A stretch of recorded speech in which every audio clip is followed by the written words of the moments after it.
So the original plan with the SJ was to cut around the top of the inside of the arch and cut around the quarter. Here, I'll show you on the car anyway. So if you can see this line here, what goes round, it was just the same on the back there. And the plan was to just cut up to that line and cut like a line all the way along here and just put one flat piece of steel in. As you can see here, here's the old tubs,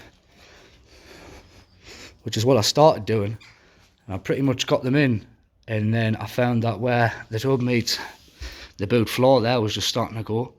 And this didn't look the best really, because it was the first welding project I'd really undertook, so not the best like. So after a bit of and ahhing, I came to the decision that I was going to tub it. Went and bought some more steel and basically just cracked on. And here's where I'm at now. So as you can see, the welding's come on a bit. There's a few tricky places where I've had to throw in a lot of patches there for the filler neck. In there where it rotted out a bit onto the floor. But overall I'm quite happy with it. I'm going to be cracking on with the fronts today, and I'm going to show you how I'm going to go about doing that. Bring you along each process along the way. So the plan is on the front is to basically try and do what I've done on the back, but better this time with my newfound welding skills. So chop around this inside line here as close to the wing as I can, and chop up there all the way, basically where you can see it's pretty much marked out for us off the mud, off the little trim that was on. And just welding a flat bit of metal. I want to try and recycle this if I can, ideally, but I might need to take a trip to the metal supermarket.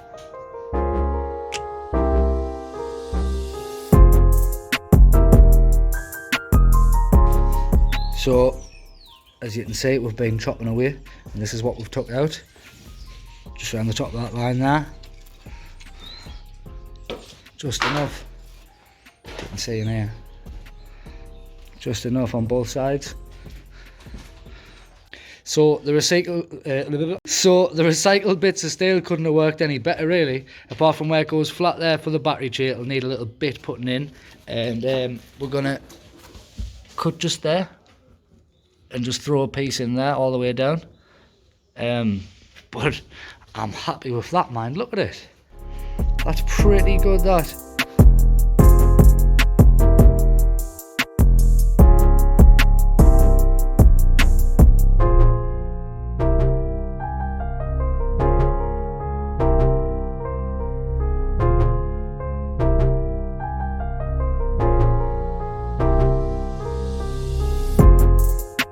If you have a look here, she's pretty much seam welded all the way up there. We just need to make a little piece with there and a piece with there, and that's one side done. And then I'll take you around this side. This other piece is basically just placed in. It's ideal. We've been able to use the steel what I already had, so that saved us a couple of quid. That just needs seam welding all the way up there. Obviously it's a bit easier on this side, there's no recesses for the battery or anything. And that's it for the front so far. Right, so I'm going to take you through the processes of fabbing this little bit here for this gap. So what I've done is I've cut a slight curve on it to follow the arch. And what I'm going to do is I'm going to push it up into the top of it and push it against the gap so it'll leave an impression, and then cut that out.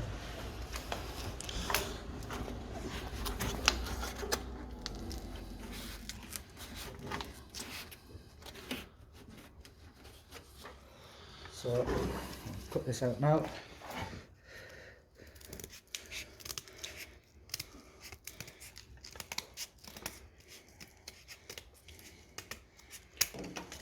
And that should just fit in nicely. There you are. Yep. As you can see, I've got this little bit of scrap metal here. I'm just going to take the pen, draw a little light line around it, and cut it out, and that should be perfect to just go in there.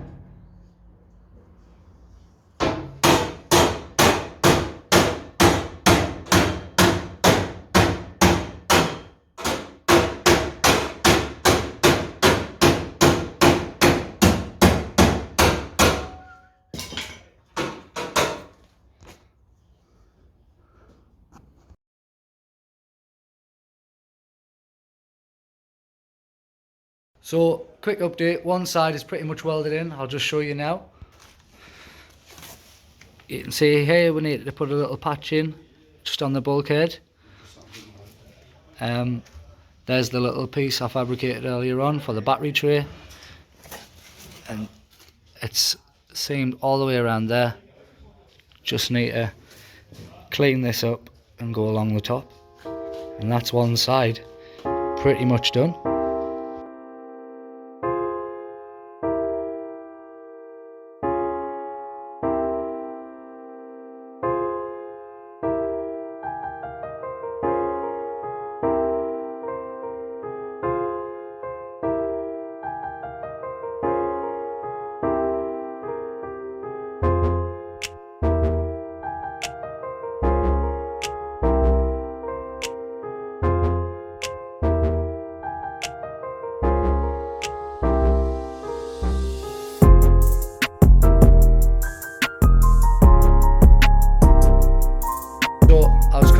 Seam welding the new bit of steel into the wing, moving along, doing little bits at a time, making sure not to do too much in one place or else the metal can warp. And we've had a bit of a problem with the welder, so you can see she's turned on there, pretty much halfway wire speed, and just nothing's happening.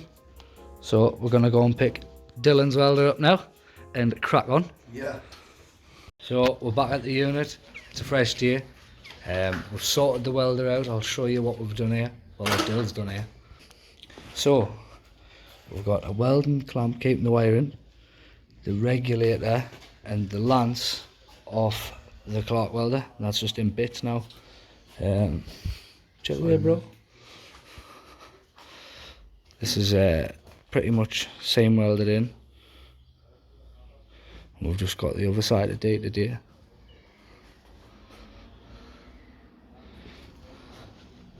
There's the bit there. A few little bits to address there. We're just gonna crack on. Things are getting done in here, like. So we've got that bit fabbed up, ready to be welded in. See, I'm on that side. This side's pretty much all seamed in. You can't really see much there because of the light, but just need to make a bit for here. Well, weld it in, cut it down, and that's the front pretty much done.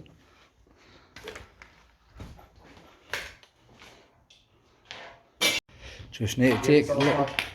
You what? just need to take a little trip to go and get some wire because we've run out, and then we can crack on. Front should be done today. So I'm welding the first one in. This is pretty much done now. Arches are pretty much finished. It's getting there.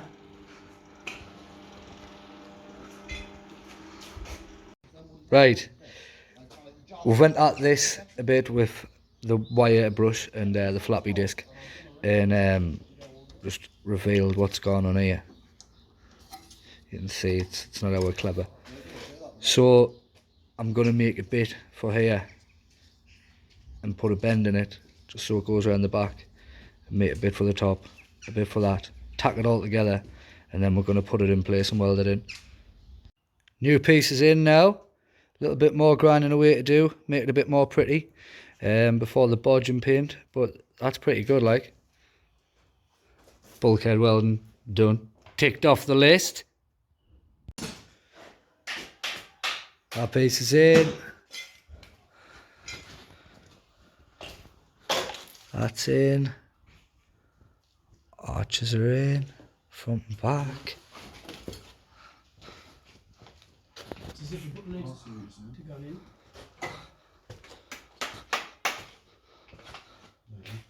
It's nearly ready for paint, like. So, I'm sat editing this video together and I realised I haven't told you the story of how I got my SJ, and it's quite a good one. So, I was in the market for an SJ. I was rating all over the usual places, eBay, Gumtree, Facebook Marketplace, and I found a good one on Facebook. It had loads of pictures. It had just been described as having all the new floors welded in, new brake lines, loads of paperwork with it, full 12 months test. That was only on 43,000 miles with the paperwork to back it up. So I thought it was going to be mint. I rang the guy up, and after a couple of minutes on the phone to him, I decided that I was just going to go all in and book the train tickets for me and James to go down and have a look at it. So we set off. It was like this time last year. Set off early in the morning, got my girlfriend to take us to Newcastle train station, and when we got there we realised her car had a flatty, so we like didn't really want to leave her on our own to sort it out. There was a petrol station a couple of miles away, and she said, just go, I'll get it there and I'll get air in it, if not I'll sort it out. Just go and sort yourself out. So I was buzzing really. So me and James ran to the train station, jumped on the train, and we went to Peterborough, and we missed the next train to Ipswich by like the skin of our teeth. We've seen it pulling away, and we had to stay there for like another 2 hours. So I rang the guy, told him what happened. He was understanding, said it's fine. So a couple of hours pass, we eventually get there. We got off the train, and it was literally just a short walk around the corner to the guy's house. Viewed the car, looked underneath it, felt all the usual areas around the arches and stuff, and had a good look, because that's where I'd seen on forums where they do go. So I was looking at all the sills and the arches and everything like that, and it seemed mint to the eye, and I was like poking around. Took it on a test drive. Now bear in mind I'd had a Jimny on a 4-inch lift, and that was like a bit of a handful on the road, so the SJ felt mint. It felt great to drive. So I got back, we changed hands of the paperwork and stuff like that, signed it all over, and me and James went to set off, and as we did, the belt started squeaking. So I looked at James and I was like, oh no, this isn't going to be a problem, is it? It'll be fine, man, it'll just go away. So we set off on the motorway, it did just go away, and about an hour later we stopped at the services for a drink and that. Jumped back in the car and set off, and the belt started squeaking again as we pulled onto the motorway. I've got a parrot by the way, and it marks these noises. So anyway, we set off on the motorway, and the belt kept squeaking for like a long time, and then all of a sudden it just stopped, and I thought, oh well, there it stopped again, laughing. And then like 2 minutes go by, and I looked and I realised the thermostat's reading hot, and I was like, James, it's starting to overheat, that belt must have snapped. So we pull over, wait for the car to cool down, and we were still like, we just drove back into Peterborough, so we were like still 200 miles away from home. It was going to be like another 4 hours in the SJ. We were mad to drive that much, like in an SJ anyway. I think we were going to drive that much, but we tried. So we started ringing about for recoveries, local businesses like from Peterborough, and the quote was like £600-700, and I just skinned myself really buying the car. So I was like, oh god, I don't know what I'm going to do here. And then we ended up getting in touch with a bloke from round our way who said he'd do it for 250 quid. I was like, right, time to just set off now, because it was about 4 or 5 o'clock on a Sunday afternoon, and that's why we couldn't just go and get another belt. So if he set off now, he'd be with us in a couple of hours. And then, so bear in mind, it was in the snow. I'll throw a picture in. I've got a picture of where we stopped.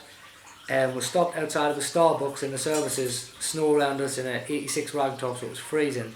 And I said, can we sit in the Starbucks while we wait? But being last year, people were still strange about COVID and that, and told us we had to wait outside. So we sat outside for like another 6 hours until 10 o'clock till Paul came. Got the SJ loaded up, and then it was like another long journey home. We didn't get home like 2 o'clock in the morning. I got a belt the next day, threw it on. But when it had overheated, the steam, there was a small hole in the radiator, and the steam that was coming through it just made the hole massive. So I ordered an alley radiator, got that put on, which you can see in the video.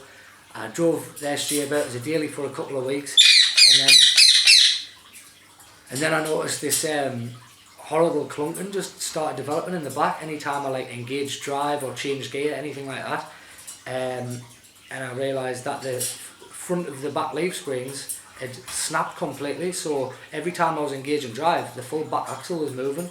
So I ordered some new leaf springs and put the car in the unit, and while I was doing the leaf springs, I thought I'd attend a little bit of rot on the target bar that goes overhead, and I took that off, went inside the car, took off all the door cards so I could see properly, and I seen that where the tub in the back met the quarter, it was just gone all the way around, and they just sealed it with RTV. So I peeled it all back and it was just rotten all the way around both arches. So with not having a lot of welding experience, I made the decision that I was going to chop out as little as I could and weld in what was needed.